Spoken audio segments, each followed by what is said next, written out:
Welcome back to Experience Points, a less formal, more laid-back sort of approach to talking about first impressions with games that I've spent a little bit of time with but haven't yet finished. And today we're going to be talking about my time with a demo for a game that's actually just currently starting up its Kickstarter campaign called Shrine's Legacy. This demo is currently available on Steam if you make sure you check that out. It's well worth the playthrough to see what this game is all about. Don't just take my word for it.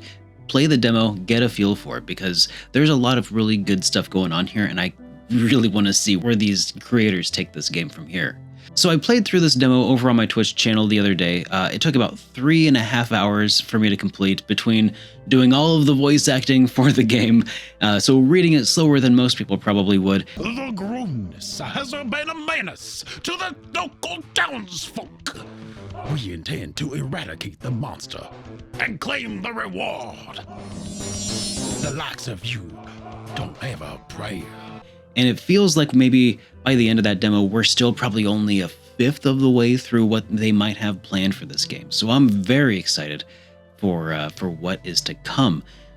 So the game itself is called Shrine's Legacy, and it is an action RPG, a couch co-op action RPG done in the style of RPG classics on the Super Nintendo, like Soul Blazer, Illusion of Gaia, Terranigma, some very hard influences there, some big influences there, as well as Zelda games, as well as Metroid games, as well as even the Mana series. It's got some really awesome inspirations, and it wears those inspirations on its sleeve.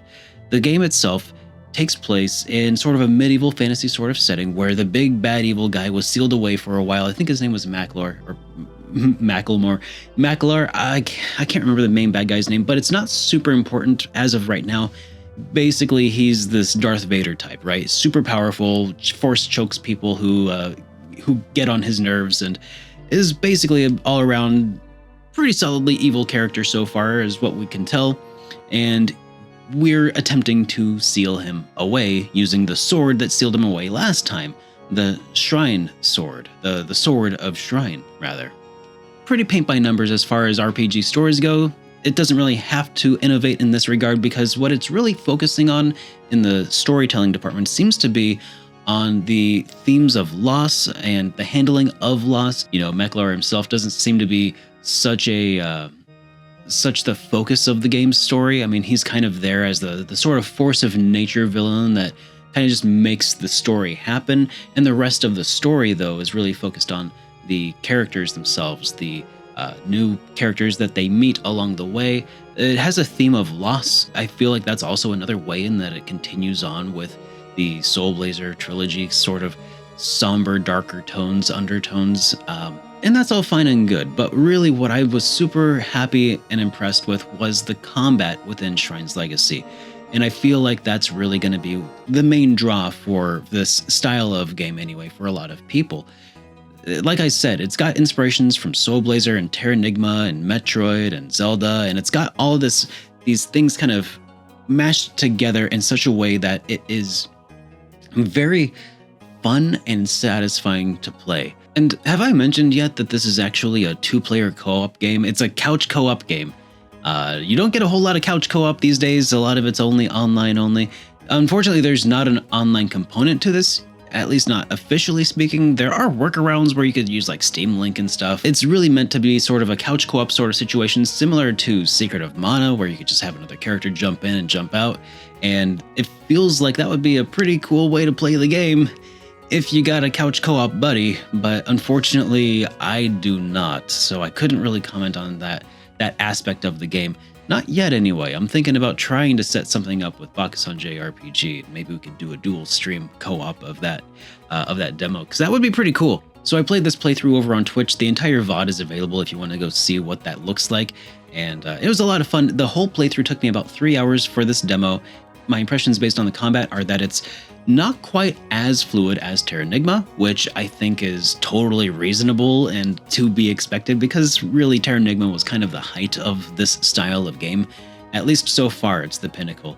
And Shrine's Legacy definitely brings some new ideas to the table, but definitely doesn't supersede Terranigma, and I wouldn't expect it to, right? This is the first release by Positive Concept Games. I wouldn't expect them to blow away my favorite game of all time ever by any stretch.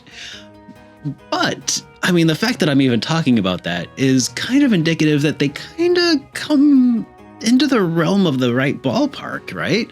Essentially, you have your basic attack and you also have your dash attack, very similar. Seems like that might have been inspired by Terranigma. And I know I'm forgetting something. Magic. I'm forgetting the magic of this game, which is kind of the whole point of going through and trying to collect all these gems to restore the Sword of Shrine. And basically, you collect these pieces of magic that can freeze enemies solid, or you can start fires with fire magic, and the fire will actually spread throughout all of the bushes and stuff that you catch on fire. It's pretty funny. And it's super addictive too. The style of combat, I mentioned earlier that it's not as fluid, it's not as I don't know, some moves don't really flow into each other as well as like Terranigma did, but they did introduce some new concepts to the action RPG fighting of the top-down style. One of my favorites so far was actually the dodge backwards sort of a ability, where basically you hit the button and he shoots back and is still facing the enemy. And at first I was like, I don't know if I'm gonna really be very interested in that, but then as I used it, I was like, this is really handy for sort of leading enemies and, you know, swinging at them and dashing back a little bit. And I can only imagine kind of what that would feel more like if you were playing that with a co-op buddy. Both characters have access to the magic. Both characters can do some pretty solid attacks, you know, diving in, diving out. It was also easy to spot some other inspirations, like the little map in the lower right-hand corner allows you to kind of see a Metroid-style view of the world map as you kind of explore the area. Inside the dungeons, there's also some emphasis on puzzle solving, which is also really nice, like bouncing orbs around to unlock little walls and stuff. The island dungeon was a lot of fun. And by that point in the game, it's already dabbling and subverting your expectations, and I really appreciate that. And I also gotta say that the music of this game is really fantastic so far. There was one point in the dungeon where you would like enter into a cave and the music would actually kind of slightly change. It would sound like you're inside a cave, and then when you'd leave the cave, it was a little brighter, a little, you know, happier sounding. It's pretty interesting and very subtle, but I really appreciate that attention to detail. And this sort of thing kind of carries through the whole rest of the game. The music itself is actually sort of based on emulated SNES sounds, as I understand it. I don't fully understand how that works, but you can probably hear it in the background. It's very authentic. It really goes to show that they've thought a lot about how to make Shrine's Legacy feel unique, and I'm really excited again to see where they take this when it's fully funded. It's almost halfway funded as of the time I'm filming this right now. I suspect it'll probably be a little over halfway done by the time that this video is released. They're aiming for a $25,000 goal, and I think that's pretty reasonable. I think they're aiming for a release of mid-2023, and $15 of backing gets you the digital copy of the game at release, and you can also pledge more or less for more or fewer rewards. So check out the demo. Like I said, don't worry about checking out the Kickstarter yet. Go play the demo, get your hands-on feel for this game, and see if it's for you. Then go give them a backing if you feel like you are as excited about this game as I am. As of right now on the Kickstarter, there's not really any word of like a physical copy. I feel like it's probably way too early to even be thinking about a physical copy of the game. They're really just focused on getting the version of this game finished to completion that they can then put out to the public. And I think maybe after that, they'll consider what steps are from there, right? And I think that's totally reasonable. Focus on getting the main guts of this thing put together, and then you can think about the physical side of things down the road. If anything that I had to say today was interesting to you, go play the demo. It's available over on Steam.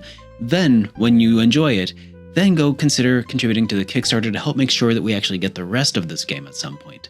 Because like I said, I am a huge fan of this style of game, and these guys seem like they're super cool. I gotta say, hats off to these gents for putting this together and continuing on really in the footsteps of what I consider to be the pinnacle of action RPG genre on the Super Nintendo, and taking up that mantle. I'm very excited to see people continuing to work in that field, I guess you could say. And if you like what you saw here today, please be sure to get subscribed, because again, I am SuperDerek. I make thoughtful and thought-provoking videos for gamers who love RPGs, and I'll see you in the next one. Have a great day, everybody.